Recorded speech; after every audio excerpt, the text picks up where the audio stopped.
following is KPB Media Works production.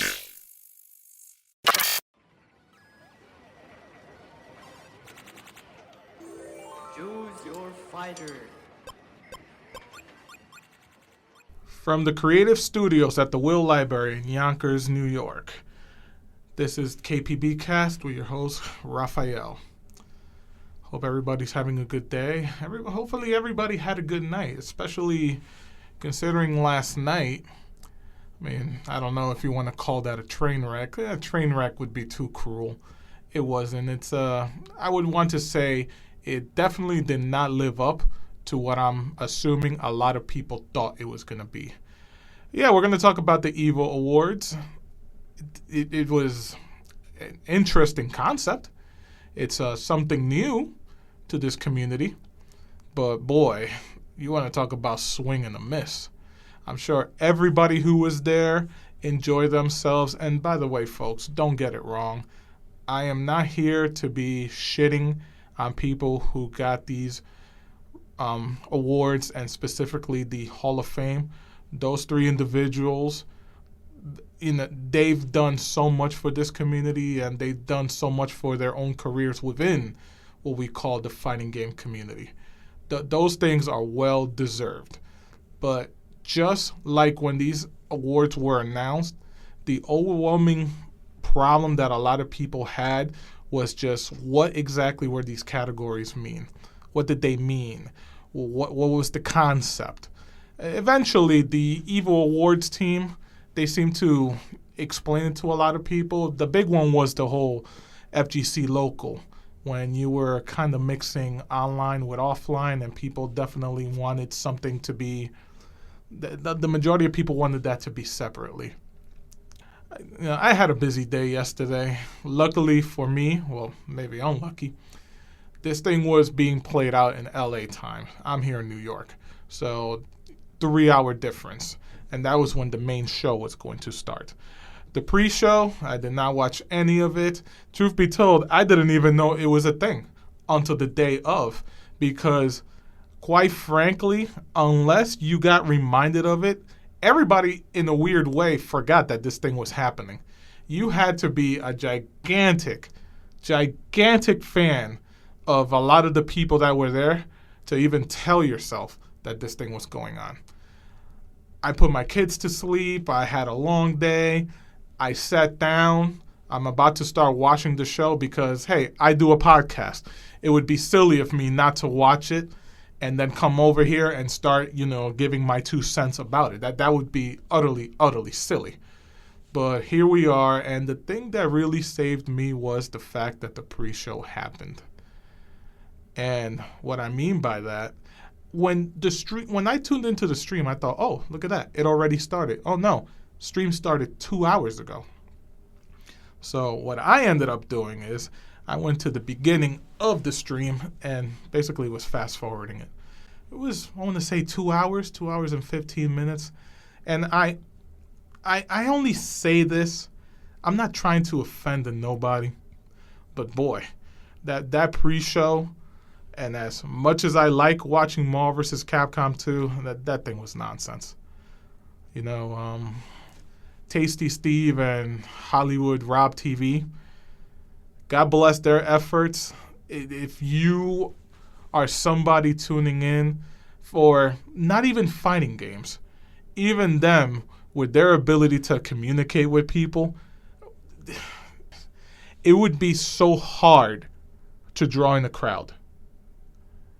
The gaming landscape, we all work in bubbles. Everybody stays in their own lanes. I know they had the Marvel 2 tournament. It was a showcase, if you even want to call it that. It was basically 4 of the biggest names in the history of that game from about 15 to 20 years ago. Anybody who follows the Marvel 2 tournament scene, the offline scene, look, we all know the people that are the best players right now, they're not household names. Those 4 guys yesterday, they're the household names. It makes sense why they were there. I didn't find that to be all that intriguing. I've been watching some of those guys play forever now. I mean, Duck, he's been playing nonstop. I believe that's pretty much the only game he plays, man. Every single time I see him, it's like it's only Marvel 2. Yipes and Justin, they've moved on. As much as everybody wants to think maybe they are still part of the Marvel 2 community, those guys, they've moved on to greener pastures. And Sanford, we all know he's here or there. He's not really involved in the FGC anymore. But again, this is not about them. The idea to have a Marvel, I don't know who that was aimed for. I put up on Twitter the other day, after reading some of these categories, trying to figure out what the majority of them meant. And I know the video package was saying this is for the FGC. But this is an awards show. This is not an FGC tournament. And I know it's in the word FGC, it's an FGC awards. But who is going to be watching this? I posted that question. Now, I don't have the biggest social media presence in the world. I don't. Maybe people were afraid to answer that. I have no idea. Because yesterday, I was watching it on YouTube, and I think the max viewers that I saw was maybe 9.5K. When I'm on the stream, I never look at the chats. Never do. It's just a complete waste of time for me. But I understand why they're there. But a lot of people that I was talking to basically said it seemed like the majority of the people in these chats were just Maximilian's fan base. Because a lot of their emojis, a lot of their little chat features, little icons were mainly his. And that's what happens in this space.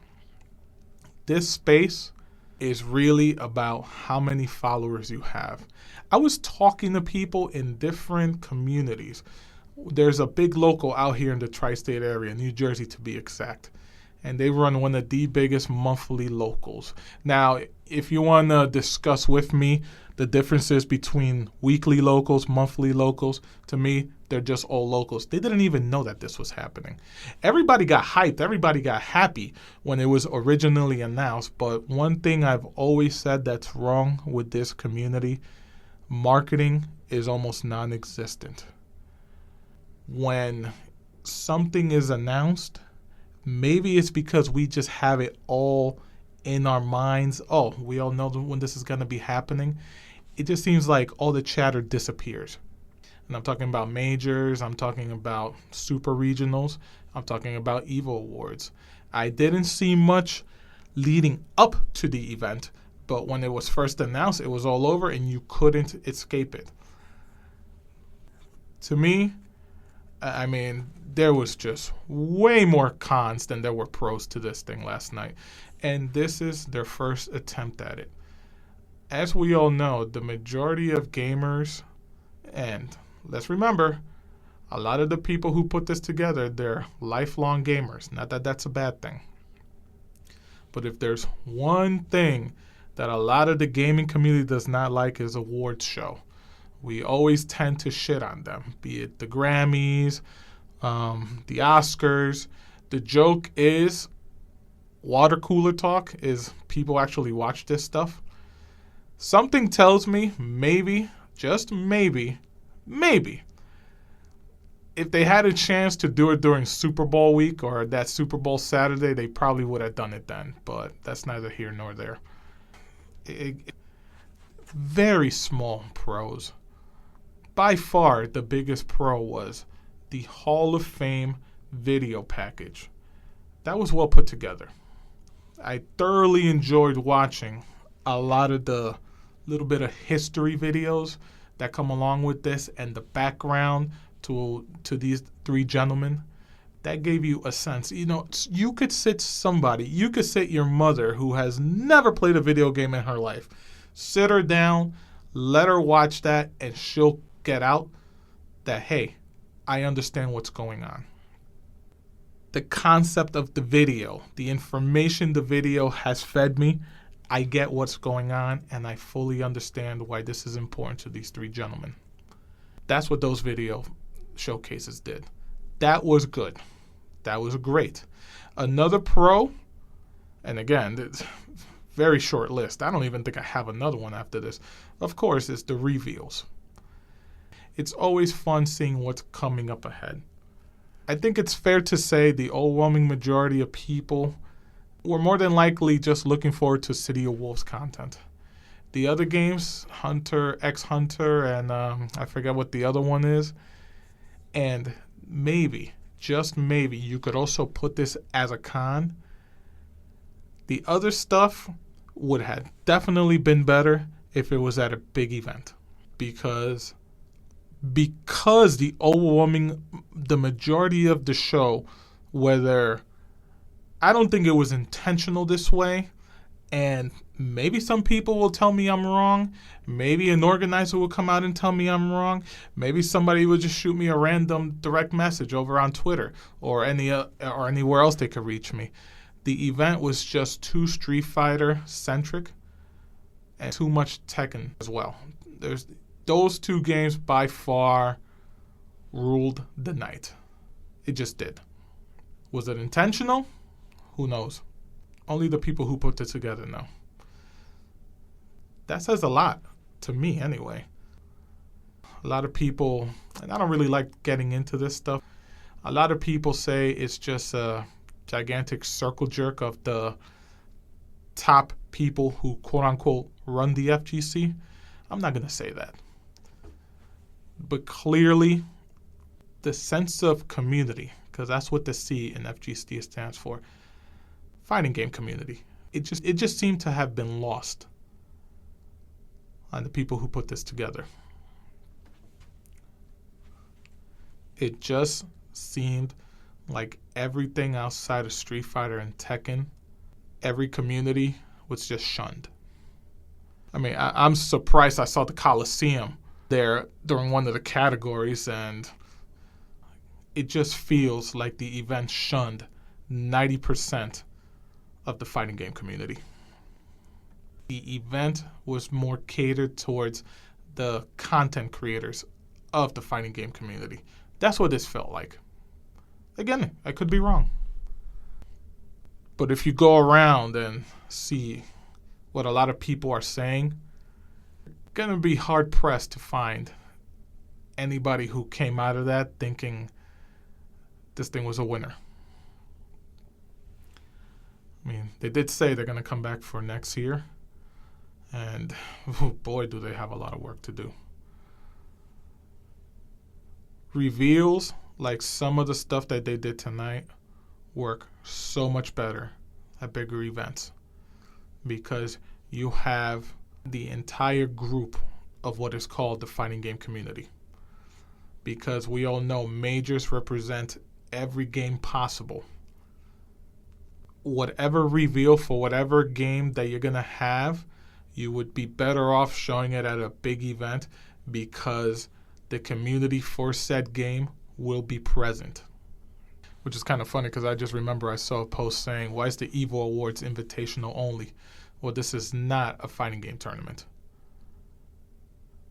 So why would it be an open invitation? And it's just some people, they don't like to think before they talk. Or in this case, post. Like I said, not many pros. I guess the pro, another one you want to say is, you got to remember, some of these people have been doing this for a very, very long time. You probably don't see them much anymore out in the tournament circuit. And a lot of them, quite frankly, have moved on from the FGC. We all know who they are. There's no need to name names. One of the things that, and again, these are, quite frankly, a lot of cons that I found. I'm telling you, it's a good thing I was able to rewind and just fast forward in increments because, boy, was there a lot of time in this thing. Some of those breaks, they took a long time. I don't know if there was technical difficulties or they were setting up for something, but man, kind of rough seeing the same 4 or 5 commercials on a loop for upwards of 10, 15 minutes. And maybe it's just me. I want a lot of people to tell me if I'm right or wrong on this. That crowd that was in there, phew, boy, were they quiet. Boy, were they quiet. I said it felt like, or it sounds like, that place thinned out and everybody went to the bar. You know, with award shows, going back to the Grammys, because you've seen clips of them, the crowd helps. That ambiance. We know it's a small crowd, by the way. Maybe a lot of people there just didn't care for a lot of this stuff. Hey, we got my invite. Sure, I'll go. Tell me when to clap. Seeing a lot of my friends, and that's the important thing. We're all there together. We're all happy, but hopefully next year they get a better crowd. Because, again, Street Fighter and Tekken. I know there was a lot of Third Strike love there. Because we all know, I mean, geez, how many Evo Awards did this man take? You might as well just have given him the entire thing. You know, other little problems that I had with the show. Player of the Year. They mention a lot of players. And this goes back to the Hall of Fame video packages. My problem was that the video package for each player was just a simple little win at Evo Japan. You would think that Player of the Year, we're talking about 12 months. We're not talking about a moment. We all know these are players who are dominant. Like Shanghai, for example. Now, they mentioned he won KOF at Evo. He also won the Esports World Championships for Street Fighter 6. And not to mention that the man had traveled quite a lot during the year. What's the video package for him? Each player should have had at least a 30-second compilation of everywhere that they went during the year. And don't tell me you couldn't find anything from Mena or Punk. I mean, those guys are all over the place. These are name brands within the FGC. A nice 30-second video package for each player would have sold this more. We're talking about a year's worth of highlights. You know, you can't run an awards show and, again, I'm not shitting on people, but it feels like it was half-assed. A lot of this stuff did. But there's always next year. Just do better. The people putting this show together, they didn't get the grasp. They didn't get the entire scope of what the community is. Hey, don't get me wrong, the stage looked amazing. It's an awards show. You better make sure it looks great. Putting stuff together like this, it's a giant task. But I'm not shitting on people's hard work. I've said it before and I'll say it again. It may as well be a full-time job. The accolades and whatever else you want to say that some of these people have gotten throughout their careers, their FGC career, esports career, gaming career, whatever you want to call it, they worked hard. I'm looking at this from a spectator's point of view. To me, it was a complete dud, but Rome was not built in a day. There's next year. We have another upcoming year of tournaments, content creation. Let's see what changes. The next FGC Evo Awards. Boy, man, they're getting as much out of that Chipotle deal. Chipotle this, Chipotle that. Shoutouts to Quadija Gaming. It looks like they have a nice little plan put in place. Hopefully it works, because we've seen a lot of things crash and burn within this community. You know, one of the things I wanted to say, and I don't know if I'm talking out of turn here. I saw some takes that, you know what, maybe they weren't the right ones. The people who said them are entitled to it. But we're here, we're honoring people who have given a lot of time, a lot of their money, and we all know it's a thankless job because you're volunteering a lot of your time while also juggling a full-time job, possibly even managing an esports team, and that's come a long way. Remember all those teams that came together around 2009 between 2010 and 2015, and the majority of those organizations aren't even anywhere to be found anymore. Remember that? Remember that era? Oh boy. The one thing that I felt that should have happened didn't happen. And again, maybe I'm talking out of turn here. I saw the entire event and I didn't see mention of what I'm about to say. Not one mention. Is that there was no mention of Aziza. Team Dynamic Focus's leader, who unfortunately passed away at the end of October. These are the community awards. Anybody who's ever known that lady, and I gotta say this, I interviewed her originally years ago when I started this podcast. Lovely lady. Very intelligent. A lot of tenacity. Just wanted to do what's best for this community. Just sitting down with her for however long that was, come to find out, man, she went through a lot of shit. But she kept going forward. And again, we unfortunately lost her at the end of October. I'm sure when everybody saw that news come up on the Twitter feed that she was gone, and you could tell she touched a lot of people's lives because she was an FGC lifer, man. She, from everybody that I've known who talked to her, because she was always somebody easy to approach. And it wasn't just about gaming, from what I'm told. You know, it's just things in life. It's always good when you have somebody like that you can have an open conversation with. Again, she was a big loss. And you would think that in this awards show, there would be at least a 10 bell salute to the person that everybody loved calling Bird Mom. You know, this was a big loss. This is not just a New York loss. A lot of people chimed in from the West Coast to the Middle America of how big of a loss this was.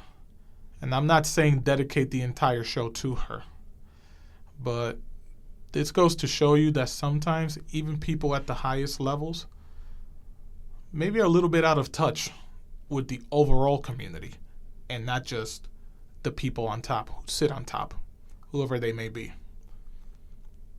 It's really, really sad. And of course,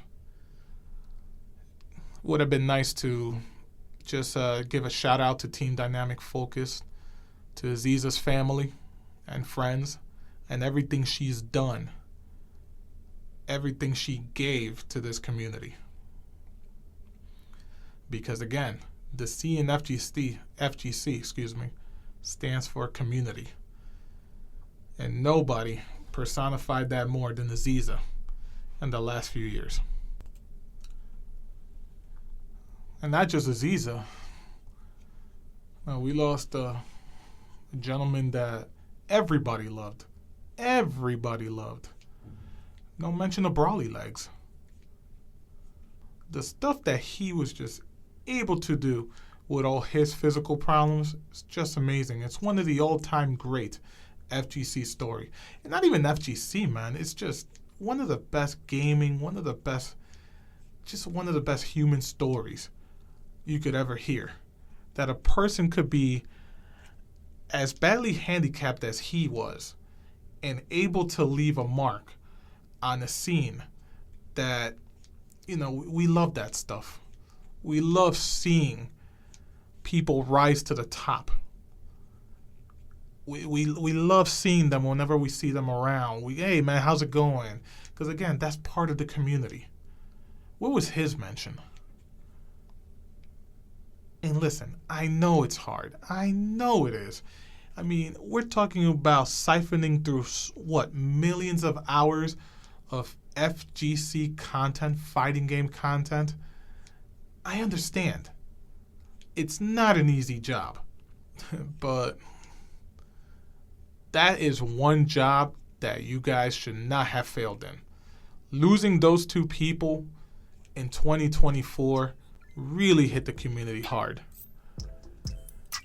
because everybody looked at them as really close friends. With Brawly Legs being a competitor, making people laugh, being able to do what he was able to do. And Aziza taking people like Gurr, people like Tega, taking her team and just saying, we're gonna try to change things, we're gonna make it better, we're gonna network, we're just gonna do everything that we can to make the FGC a better place to be in, especially here in New York, especially here in the tri-state.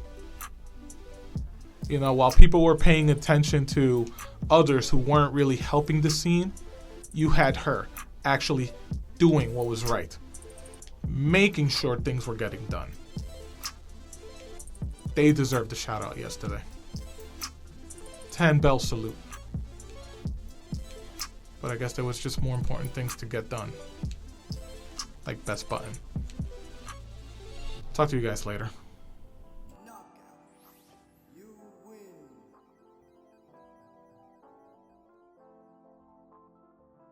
This has been a KPB Media Works production.